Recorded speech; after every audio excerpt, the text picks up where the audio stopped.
چھوڑنا نہیں.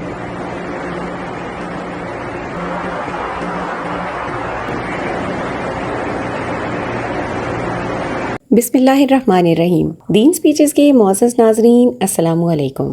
ناظرین، جیسا کہ اس ویڈیو میں آپ نے ملاحظہ فرمایا کہ شعیب اختر جو کہ ایک کرکٹ سٹار ہیں، اس نے شیطان کو کچھ زیادہ ہی پرسنل لیا اور شیطان کو کنکریاں مارتے وقت بھی کہتا ہے کہ میں اس کو چھوڑوں گا نہیں. شعیب اختر حج کرنے گئے تو جمرات کو کنکریاں مارتے وقت یہ ویڈیو ریکارڈ کی اور وائرل بھی ہو گئی. اس سے پہلے ایک اور ویڈیو وائرل ہوئی تھی جس میں ایک بزرگ شخص کو کنکریاں مارتے ہوئے دکھایا گیا تھا، اور وہ بھی کافی جوش اور جذبے سے. کیا ویڈیو ریکارڈ کرنا صحیح ہے یا نہیں ہے، اللہ بہتر جانتا ہے. لیکن ہمیشہ ایک سوال ذہن میں ضرور آتا ہے کہ جب حاجی شیطان کو کنکر مارتے ہیں تو کیا شیطان کو جسمانی تکلیف ہوتی ہے یا نہیں. ایسا ہی ایک سوال ذہن میں رکھ کر ڈاکٹر ذاکر نائک سے ایک غیر مسلم نے تقریب کے دوران سوال کیا، جس کے جواب میں ڈاکٹر ذاکر نائک کہتے ہیں کہ جب ہم جمرات کو کنکر مارتے ہیں تو اس کا مطلب یہ ہرگز نہیں ہے کہ شیطان کو جسمانی نقصان پہنچ رہا ہوتا ہے، بلکہ ان سب سے یہ ظاہر کرنے کی کوشش کر رہے ہوتے ہیں کہ ہم مسلمان شیطان کے خلاف ہیں. اور ہم یہ بھی جانتے ہیں کہ شیطان ہمیشہ اس کوشش میں لگا رہتا ہے کہ مسلمان کو کیسے غلط راستے پر لے کر آئے. So you have to realize that when we stone the Jamarat, it is not that physically we are causing a damage to the Satan. It is symbolic. That means we are against the devil that is there, and we know that the devil always strives to take us on the wrong path. جب ہم شیطان کو کنکر مارتے ہیں تو اس کو اپنا دشمن ہی سمجھتے ہیں اور ہم شیطان کے ساتھ لڑنا چاہتے ہیں، اور یہ موقع حاجی کو ملتا ہے کہ وہ نشاندہی کے لیے جمرات کو پتھر مارے. حج کے ارکان میں یہ بھی ایک رکن ہے.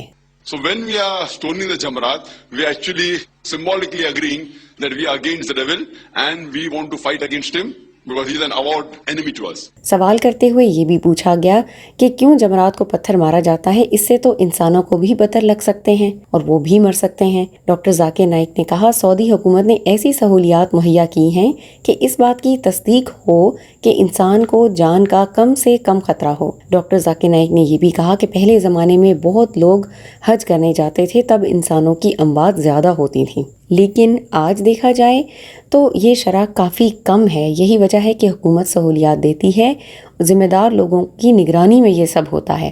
As far as the last part is concerned, that while stoning the Jamarat, many people died, etc. That's the reason the government is making facilities. Previously, when people used to go for Hajj, more people used to die as compared to today. Today, about 2.5 million perform Hajj. Now, you can go for Hajj and come back even in 6 days' time.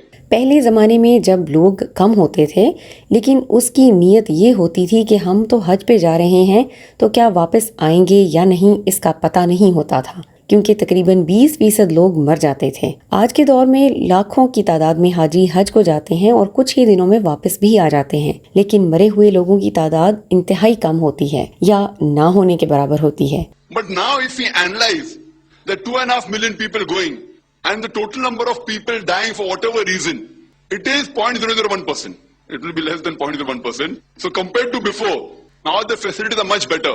Doctor Zakir Naik نے یہ بھی بتایا کہ ہو سکتا ہے کہ حج کے دوران ایک آدھ موت ہو جاتی ہو، لیکن ایسا بھی کم ہی ہوتا ہے. اس لیے سعودی حکومت بھرپور کوشش کرتی ہے کہ کوئی حادثہ نہ ہو، چاہے جمرات کو پتھر مارتے وقت کیوں نہ ہو، پوری تسلی کی جاتی ہے. اس کے علاوہ اگر مزید سہولیات دیکھیں تو بہت ہی زیادہ صفائی کا خیال رکھا جاتا ہے، کیونکہ صاف جگہ ہے اور ہر چیز پاک ہوتی ہے. حج کے دوران ہر انسان کا ذہن بھی پاک ہوتا ہے، اس لیے تو خواتین اور مرد ایک ساتھ حج کرتے ہیں، لیکن کسی کے ذہن میں بھی کوئی غلط بات نہیں آتی. مقدس جگہوں کی برکتیں ہی ایسی ہوتی ہیں. As far as the toilets are there, mashallah, it is very hygienic compared to before. But now, we don't want even a single person to die. So if any one person also dies for any reason because of overcrowding or stoning the Jamarat, the government of Saudi Arabia is trying its best to curtail it down. آخر میں doctor Zakir Naik کہتے ہیں کہ غیر مسلم ماہرین بھی حیران ہیں کہ یہ ممکن نہیں ہے کہ حج کے دوران ہزاروں لاکھوں افراد اکٹھے ہو جاتے ہیں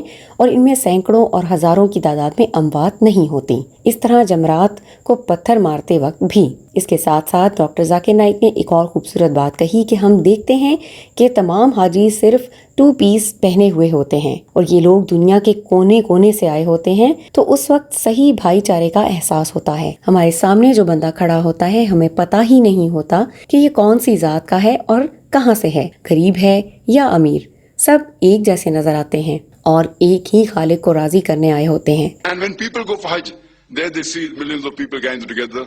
People dressed up in two pieces of unsewn cloth, preferably white. People from America, Canada, UK, Singapore, Malaysia, India, they dressed up in two pieces of unsewn white cloth, preferably. ناظرین، حج اسلام کا ایک خاص رکن ہے جو کہ کرنے سے سارے گناہ دھل جاتے ہیں اور ہمارا ایمان تازہ ہو جاتا ہے. جنہوں نے حج کیا ہے ان کو پتہ بھی ہوگا اور جنہوں نے نہیں کیا انہوں نے سنا ہوگا کہ جب کعبہ پر نظر پڑتی ہے تو ایک الگ ہی احساس ہوتا ہے. اللہ تعالی ہم تمام مسلمانوں کو حج کرنے کی توفیق عطا فرمائے، آمین. امید کرتے ہیں کہ آپ ڈاکٹر ذاکر نائک کے ان جوابات سے ضرور مطمئن ہوئے ہوں گے. اسی طرح کی ایمان افروز ویڈیوز کے لیے آپ سبسکرائب کیجئے ہمارا چینل دین سپیچز. ہم ملتے ہیں آپ سے اگلے ویڈیو میں. اپنا خیال رکھیے. اللہ حافظ.